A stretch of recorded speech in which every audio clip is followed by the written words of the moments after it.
Welcome back to the Let's Make Food from Food kitchen. Today I am making rashers. Waterford crystal isn't the only thing Waterford, Ireland is famous for. There was a butcher there who also invented rashers. So we're going to do the process that was closest to that I can come up with. I have a pork loin that I have thoroughly washed, and it's important to wash it very, very well. You're going to scrub it down, cold water, get into all the little crevices, and just make it nice and clean.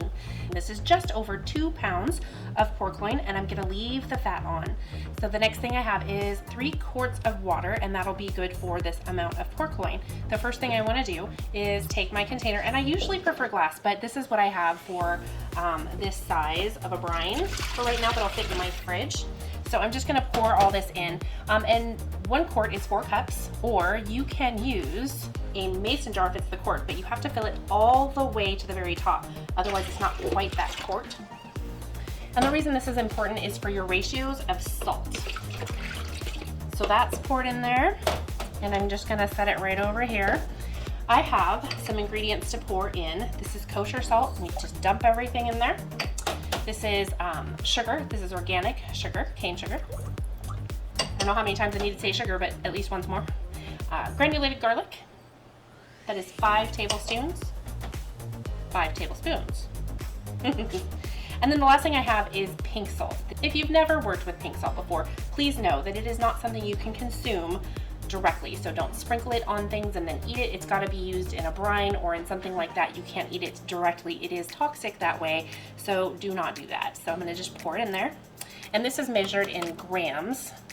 It is 9 grams for the 2 pounds, which is a generous tablespoon approximately if you don't have a kitchen scale, which please get one if you don't have one. They're really not that expensive, and they can be very helpful in recipes that need preciseness. So I'm going to mix this up, and this water, by the way, is room temperature. It's not cold because it would just take so much longer to dissolve all of my salts and my sugar. The one thing you'll notice as it dissolves is that that granulated garlic is not going to completely dissolve, and that's okay. We do want to see the salt, the sugars, and the pink curing salt completely dissolve before we put our pork loin in there. So I'm going to stir this up, and I'm going to let it rest until that's done, and then I'm going to place the pork loin in there. If it floats up to the top, I'm going to place something heavy on there so that it stays completely submerged, because we have to put this in the fridge for 7 full days. We're going to put our lid on it, make sure it's nice and tight. We're going to put a piece of masking tape on there and write what date and time we need to take it out of the fridge for the next step. All right, things are looking pretty good. I believe that my salt and sugars are dissolved enough to put this in. Now you might be thinking, what are rashers? I've never heard of those. Rashers are similar to Canadian bacon. They are also similar to American bacon, except it has a lot less of the fat cap on it. And it's made of the pork loin instead of the pork belly. The difference between Canadian bacon and rashers is that Canadian bacon is smoked and rashers are baked. In the meantime, I think we're ready to go ahead and place this in our bucket. I'm going to scoot this over and put this in front of me just for fun. So this whole thing is just going to go in there, and if it floats for any reason, in any way, you're going to stick something heavy. But I think that my dish is deep enough that it's not going to happen. So the next thing I'm going to do is put my lid on here. I'm going to make sure it's nice and tight. We don't want things going bad in there. There we go. I am going to put a tape label on here that reminds me I need to pull it out. I'm also going to set a reminder in my calendar because I get distracted and forgetful. I want to pull it out at that 7 days. We don't want to do it sooner. It's not going to be quite right. If we do it too long, it might absorb too much of that salt, and then we've ruined our batch, unless you want to just have your pork taste like a salt lick, and I don't really want to taste a salt lick. So see you in a week.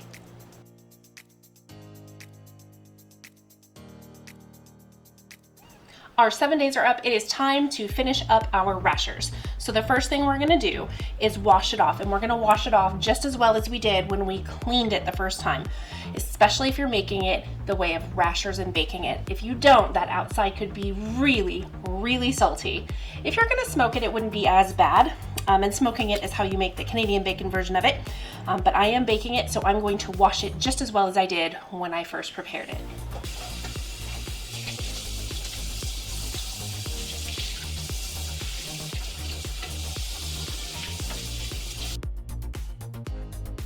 My oven is preheated to 325 degrees, and I have a digital instant read thermometer. So what I want to do is just set it in the oven like this. I'm not going to cover it, and I'm going to set a timer for about 45 minutes. We want the internal temperature in the very center of our pork loin to be 145 degrees.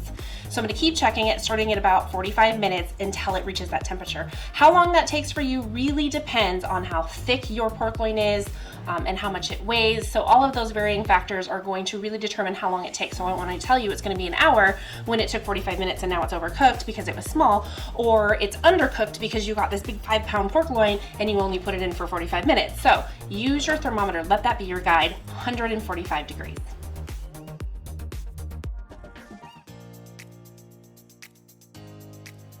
So I checked my rashers at 45 minutes. It wasn't quite ready. I gave it 10 more and it was perfect.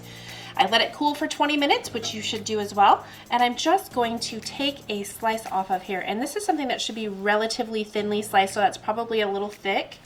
And let's see here. There we go. That's fairly thin. This is perfect looking. I'm going to give it a taste and see what our salt tastes like. Oh my gosh, that's absolutely wonderful. You can eat it just like this, right off the pork loin. Another thing you can do is slice it up and fry it up and make some fried rashers.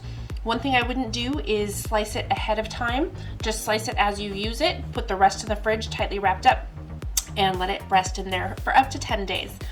If you slice it ahead of time, it's probably going to dry out and it's not going to be as good. I hope you've enjoyed today's episode. If you did, please let us know by clicking that like button. Consider subscribing to the channel and have a beautiful day. From my kitchen to yours, let's make food from food.